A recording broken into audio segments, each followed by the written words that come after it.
আল্লাহ নবী ঘুমের থেকে জেগে হযরত আলীকে ডেকে বলেন, আলী, আল্লাহ অর্ডার করেছেন আমি মদিনায় চললাম, আমার বিছানার পরে আমার চাদর গায়ে দিয়ে শুয়ে থাকো। হযরত আলী বলেন, আল্লাহর হাবিব, আপনার চাদর গায়ে দিয়ে ঘুমিয়ে থাকবো? সকালবেলায় কাফির বেঈমানেরা আপনার বিছানার পরে আপনার চাদর গায়ে দেওয়া অবস্থায় আমি আলীকে তারা মোহাম্মদ মনে করবে, আর আমি আলীকে নবী মনে করে তারা তাদের তরবারি দিয়া কেটে কেটে টুকরা টুকরা করে আমারে বিদায় করে দেবে দুনিয়া থেকে। এতটুকুনো পরোয়া করি না, বরং আমার দিলের মধ্যে এটাই তৃপ্তি থাকবে যে আমি আলীর জীবনের বিনিময় আল্লাহর হাবিব দুনিয়ায় বেঁচে আছেন। নবীজি ঘরের থেকে বেরোলেন, চতুর্দিকে কাফেররা দাঁড়ানো। আল্লাহ নবী হাতে এক মুষ্টি বালু হাতে নিয়ে শাহাতেল বজু পড়ে 3 বার দম করে বালুগুলো ছেড়ে দিলেন। বালিগুলি ঘরের চতুর্দিকে কাফেরদের চোখে চলে গেল। পরবর্তী সময় রব্বুল আলামিন ডেকে বলেন, নবীরে, বালি যখন নিক্ষেপ আপনি করেছিলেন ধুলাগুলি, আপনি তো শুধু নিক্ষেপ করেছিলেন, কিন্তু চতুর্দিকে কাফেরদের চোখে গেল কেমনে? একদিকে মেরেছিলেন, সেই দিকেই তো যাওয়ার কথা ছিল, চতুর্দিকের কাফেরের চোখে চোখে সেগুলো পৌঁছে গেল কেমনে? ওয়ামা রামাইতা ইদ রামাইতা ওয়ালাকিন্নাল্লাহ রামা। আপনি নিক্ষেপ করেন নাই, যখন আপনি নিক্ষেপ করেছিলেন আপনি তো শুধু বালুকণা ছেড়েছেন, আর ওই বালুকণাগুলি ঘরের চতুর্দিকে সব কাফেরদের চোখে পৌঁছবার দায়িত্ব আমার কুদরত গ্রহণ করেছিল। আমার ভাইয়েরা, নবীজি বিপদে, এতগুলি শত্রু তরবারি নিয়ে তিনি বিপদে ধৈর্যহারা হন নাই। আস্তে করে ঘরের থেকে বেরিয়ে হযরত আবু বকরের বাড়িতে গিয়ে হাজির। দরজায় গিয়ে আওয়াজ দিলেন, আবু বকর। অমনি দরজা খুলে গেল। লাব্বাইক ওয়া সাদাইক। হুজুর বলেন, আবু বকর রে, একটা ডাকে কেমনে সাড়া দিলে? তুমি কি ঘুমাইছিলে না? হযরত আবু বকর বলেন, হুজুর, আপনি বলেছেন আমাকে নিয়ে হিজরত করবেন, আমি মনে মনে চিন্তা করেছি, না জানি কত রাত্রে নবীজি আসেন, উঠতে যদি আমার দেরি হয়ে যায়, নবীজি যদি দরজার কাছে দাঁড়ায় দাঁড়ায় আমারে ডাকাডাকি করে, আর আমি যদি ঘুমায় থাকি, তাহলে আল্লাহর নবীর সঙ্গে বেয়াদবি হয়ে যাবে। এই মনে করে বিছানায় না ঘুমাইয়া আপনার গলার আওয়াজ শোনার জন্যে এই দরজার সঙ্গে পিঠ লাগাইয়া লাগাইয়া দাঁড়াইয়া ঘুমাচ্ছিলাম। আল্লাহর নবী হযরত আবু বকরকে সঙ্গে করে নিয়ে চললেন মদিনার দিকে। উল্টা পথে রওনা করলেন। বারবার কাবা শরীফের দিকে তাকাতে লাগলেন। বুখারী শরীফে এসেছে, নবীজি বারবার কাবার দিকে তাকিয়ে বলতেছেন, রে কাবা, বড় আশা ছিল তোর কাছে থাকবো, তোর খেদমত করব, কিন্তু তোর নিষ্ঠুর সন্তানেরা তোর কাছে আমারে থাকতে দিল না রে।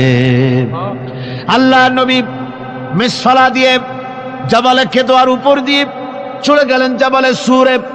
গুহার কাছে যখন গিয়েছেন, ফজর রক্ত হয়ে গেল। হযরত আবু বকর রাদিয়াল্লাহু তাআলা আনহু বলছেন, হুজুর, আর উপায় নাই, দিন হয়ে গেল, এখন বুঝি ধরা পড়ে যাব, ওই গুহার মধ্যে গিয়ে আশ্রয় নেই। তবে আপনি দাঁড়ান, গুহার ভিতরেই পাহাড়িয়া গুহা, বিচ্ছু থাকতে পারে, সাপ থাকতে পারে, আমি আগে ঢুকি, যদি কোনো হিংস্র প্রাণী থাকে আমার উপর দিয়ে আঘাত হয়ে যাক, আল্লাহর নবী হেফাজতে থাকুক। হযরত আবু বকর রাদিয়াল্লাহু তাআলা আনহু গুহার ভিতরে নামলেন। নেমে গুহা সাফ করে হুজুরকে ডাকলেন। হুজুর তাশরীফ ফরমালেন গুহার মধ্যে। হুজুর বলেন, আবু বকর, হেঁটে হেঁটে কষ্ট হয়ে গেছে, তুমি বসো, তোমার উরুর উপরে মাথা রেখে আমি একটু ঘুমায়ে যাই। আল্লাহর হাবিব ঘুমায়ে গেলেন। হযরত আবু বকর লক্ষ্য করে দেখেন চতুর্দিকে অনেকগুলি গর্ত দেখা যায়। এই গর্ত থেকে সাপ আসতে পারে, বিচ্ছু আসতে পারে মনে করে নিজের গায়ের চাদর ছিঁড়ে ছিঁড়ে গর্তগুলি বন্ধ করা শুরু করে দিলেন। কয়েকটা গর্ত বন্ধ করার মতো চাদর আর নাই, পাও দিয়ে চেপে ধরলেন। এক পাহাড়িয়া বিষধর সাপ বেরোবার জন্য চেষ্টা করে বেরোবার পথ খুঁজে না পেয়ে হযরত আবু বকরের পায়ের উপরে দংশন করেছে। বিষের যন্ত্রণায় হযরত আবু বকরের চোখ থেকে পানি দরদর করে পড়ছে। রাসূলুল্লাহর ঘুম ভেঙে গেল। আল্লাহর নবী তাকে বলেন, আবু বকর, চোখে পানি কেন? বাড়ির কথা বুঝি মনে পড়ে গেছে? হযরত আবু বকর বলেন, ইয়া রাসূলুল্লাহ, আল্লাহর নামে কসম করে বলি, যেই দিন আমি ঈমান এনেছি ওই দিন থেকে আমার মা বাপ, আমার কোলে আমার সন্তান, আমার স্ত্রী, আমার জায়গা জমি ঘর বাড়ি, এমনকি আমার নিজের আত্মার চাইতে হুজুর আপনারে ভালোবাসি বেশি। তাহলে কাঁদো কেন? হযরত আবু বকর বলেন, হুজুর বাড়ির জন্য কাঁদি না, ছেলেপেলের জন্য কাঁদি না, সাপে দংশন করেছে, যন্ত্রণায় কাঁদতেছি। আল্লাহ নবী সঙ্গে সঙ্গে মুখ থেকে থুতু বার করে যন্ত্রণার জায়গায় লাগাই দিলেন, সঙ্গে সঙ্গে যন্ত্রণা বন্ধ হয়ে গেল। হুজুর বললেন, আবু বকর প্রথম যখন তোমার এই আঘাত করেছিল সাপে, আমাকে কেন তাড়াতাড়ি বলো নাই? এতক্ষণ তো তোমার কষ্ট হতো না। হযরত আবু বকর বলেন, ইয়া রাসূলুল্লাহ, ওটা তো সাপে কাটার যন্ত্রণা, ওই যন্ত্রণায় আমার রক্ত জ্বলতেছে, যন্ত্রণায় আমার কলেজাটা যদি ফেটেও যেত। আল্লাহর হাবিব আরাম ফরমাচ্ছিলেন, আমি তাকে আরামে বিঘ্ন ঘটাতে পারতাম না। আমার ভাইয়েরা, হযরতে আবু বকর হযরতে রাসূল দুজন বসে আছেন, এমনি সময় কাফের বেঈমানেরা খুঁজতে খুঁজতে জায়গা মতো এসে গেছে। একজনে বলে ভিতরে আছে, আর একজনে বলে নাই। পায়ের যদি থাকবে তাহলে মাকড়সায় জাল বুনালো কি করে, পাখি ডিম পেড়ে বসে আছে কি করে, তাদের সন্দেহ হতে লাগলো। এর মধ্যে না একজন বলে আছে আর একজন বলে নাই। হযরত আবু বকর ভয়ের চোটে কেঁদে ফেলেছেন, হুজুর আর উপায় নাই। এই যে অবস্থান, এই অবস্থার ভেতরেও আল্লাহ নবী এতটুকু ঘাবড়ে যান নাই। শত্রুরা তরবারি নিয়ে এসেছে, সুযোগ পেলেই একটু তাকালেই দেখতে পাবে, তুলে মেরে ফেলে দেবে। আল্লাহর হাবিব মোটেই ধৈর্য হারালেন না, এতটুকুন হতাশ হলেন না। আল্লাহ পাকের হাবিব তার সাথীকে কি বললেন? তখন কোরআনে কারীম সূরা তাওবার মধ্যে আল্লাহ তা উদ্ধৃত করেছেন মুমিনদের জন্য, ইযহুমা ফিল গার ইয ইয়াকুলু লিসাহিবিহি লা তাহজান ইন্নাল্লাহা মা'ানা। ও আমার সাথী, ও বন্ধু, ভয় করো না, চিন্তা করো না, আমরা মাইনরিটি নই, আমরাই মেজরিটি। তার কারণ আল্লাহ আমাদের সাথে আছেন। সুবহানাল্লাহ বিহামদিহি, আল্লাহ আমাদের সাথে আছে। আর বন্ধুগণ, কোরআনে কারীমে রব্বুল আলামিন বলেন, فأنزلallahu سكينته عليه وأيده بجنود لم تروها। আল্লাহ পাক তার মনের মধ্যে গভীর প্রশান্তি এবং স্বস্তি দান করলেন, আর এমন সৈন্য দিয়ে সাহায্য করলেন যে সৈন্যদেরকে তোমরা দেখতে পাও না। এভাবে করে রব্বুল আলামিন মুমিনদের বিপদে আপদে মুসিবতে সব সময় আল্লাহ পাক মুসলমানদেরকে সাহায্য করেছেন। জোরে বলেন সুবহানাল্লাহ। মুমিনদের সাহায্যকারী আল্লাহ। তাই ইসলামী আন্দোলনের সাথে যারা আছে, যারা কর্মী, যারা নেতা, যারা মুমিন, যারা ঈমানদার, মেঘের মতো প্রচন্ড কালো মেঘ হয়ে চতুর্দিক থেকে অন্ধকারের মতো সে এসেছে বিপদ, কোনো বিপদ না। আল্লাহ পাক সাহায্যকারী। কে সাহায্যকারী? জোরে বলেন, সাহায্যকারী কে? আল্লাহ সুবহানাহু ওয়া তাআলা, তিনি সাহায্যকারী, ভয় নাই। আল্লাহ পাকের উপর ঈমান আনলে পরে কলিজার ভিতরে দুর্জয় সাহসের সৃষ্টি হয়ে যায়, কোনো ভয় অন্তঃকরণে তার থাকে না। আল্লাহ পাক সাহায্য করেন। আর আল্লাহর উপরে ঈমান আনলে পরে রব্বুল আলামিন বলেছেন, ইয়া আইয়ুহাল্লাযীনা আমানু হাল আদুল্লুকুম আলা তিজারাতিন তুনজিকুম মিন আযাবিন আলীম। এমন একটা ব্যবসার কথা কি বলবো না যে ব্যবসায় তোমাদেরকে জাহান্নামের আযাব থেকে বাঁচায় দেবে। তার প্রথম কাজই হলো আল্লাহর প্রতি ঈমান আনা। ঈমান আনলে পরে এই সমস্ত গুণ তৈরি হয়ে যায়। আর ঈমানে সবচাইতে উপকৃত হয় সমাজের লোকেরা, রাষ্ট্রের লোকেরা, পরিবারের লোকেরা, দেশের মানুষ উপকৃত হয় মুমিনদের দিয়ে ঈমানের কারণে। তার কারণ হলো একজন মুমিন, একজন ব্যক্তি যখন ঈমানদার হয়, মুমিন হয়ে যায়, আল্লাহর প্রতি যখন প্রগাঢ় বিশ্বাস তার এসে যায়, তখন সেই ব্যক্তি নৈতিকতার মান তার বেড়ে যায়। জোরে বলেন সুবহানাল্লাহ। নৈতিক চরিত্রের উপরে সে প্রতিষ্ঠিত হয়, সে মিথ্যা বলতে সাহস পায় না। মুমিন ব্যক্তি মিথ্যা বলতে সাহস পায় না। কেন পায় না? মিথ্যা বলতে সাহস পায় না, ঠকাতে সাহস পায় না, ওজনে কম দিতে সাহস পায় না, শয়তানি বদমাশি করতে সাহস পায় না। তার কারণ হলো আল্লাহ পাক বলে দিয়েছেন, মুমিন কোরআনের ভিতরে পড়েছে, ইয ইয়াতালাক্কাল মুতালাক্কিয়ানি আনিল ইয়ামিনি ওয়া আনিশ শিমালি কাঈদ।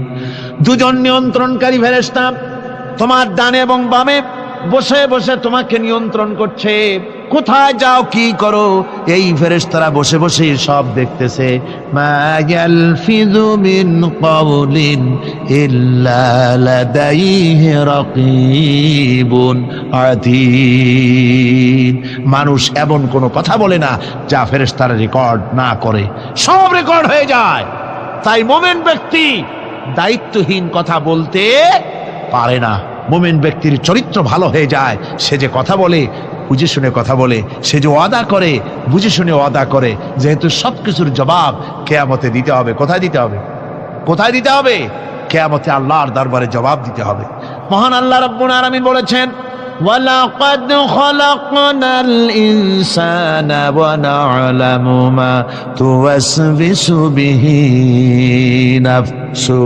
মানুষ সৃষ্টি করেছি আমি, তার অন্তঃকরণের ভিতরে ওয়াসওয়াসা কি হয় আমি জানি। এই জন্য মুমিনেরা মনের ভিতরে কোনো খারাপ কল্পনাও করতে পারে না।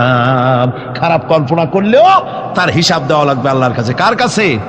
ওয়াইন তুবদু মিন আনফুসিকুম আও তুখফুহু ইউহাসিবুকুম বিহিল্লাহ। আল্লাহ বলেন, মনের মধ্যে যেসব কল্পনা করো তা প্রকাশ করো আর গোপন রাখো, ওইটার হিসাব নেব আমি আল্লাহ পাক। কিয়ামতের দিন আমার কাছে হিসাব দিতে হবে। বন্ধুগণ, এই জন্য মুমিন যারা, মুমিনদের চরিত্র প্রতিষ্ঠিত হয়, মুমিনদের ধারণা থাকে যেখানেই যাই না কেন, যেখানেই বসি না কেন, সেখানেই আল্লাহ, আল্লাহ ছাড়া কোনো জায়গা নাই। আছে নাকি? আছে।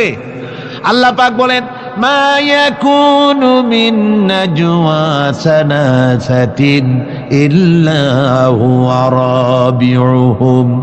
তোমরা যেখানে তিনজন মিলে পরামর্শ করো, মনে রেখো তিনজন নও, ওখানে চতুর্থ সত্তা আমি রব্বুল আলামিন তোমাদের কাছে আছি। সব শুনি আর দেখি। পাঁচজন যেখানে হও সেখানে আমি ষষ্ঠ। এর থেকে যদি কম হও, এর থেকে যদি বেশিও হও, বান্দারে তুমি আছো যেখানে আমি আল্লাহ আছি সেখানে। উপায় নাই, সব জায়গায় আমি দেখতে পাচ্ছি। শুধু তাই নয়, রাত্রিবেলায় মানুষেরা গোপনে পরামর্শ করে না? করে কিনা? রাতে রাতে পরামর্শ করে, এক জায়গায় বসে, হলের মধ্যে, পাহাড়ের মধ্যে, কোন জায়গায় বসে পরামর্শ করে। কি পরামর্শ? ইসলামী আন্দোলনের লোকদের মারবে, কোথায় তাদের ধরবে, কোথায় তাদের অত্যাচার করবে, এই সমস্ত পরামর্শ করে। আল্লাহ পাক বলছেন, শুনুন, আল্লাহ রাব্বুল আলামিন বলেন, ওয়া হুয়া মাআহুম إذ يبيتون ما لا يرضى من القول وكان الله بما يعملون محيطا। আল্লাহ পাক বলেন, তিনি তো ঠিক সেই সময়ও তোমাদের কাছে থাকেন যখন তোমরা নিজেদের ঘরের মধ্যে বসে, কোনো এক জায়গায় বসে আল্লাহর মর্জির খেলাফ পরামর্শ করো। আল্লাহ তখনও তোমাদের কাছে থাকেন।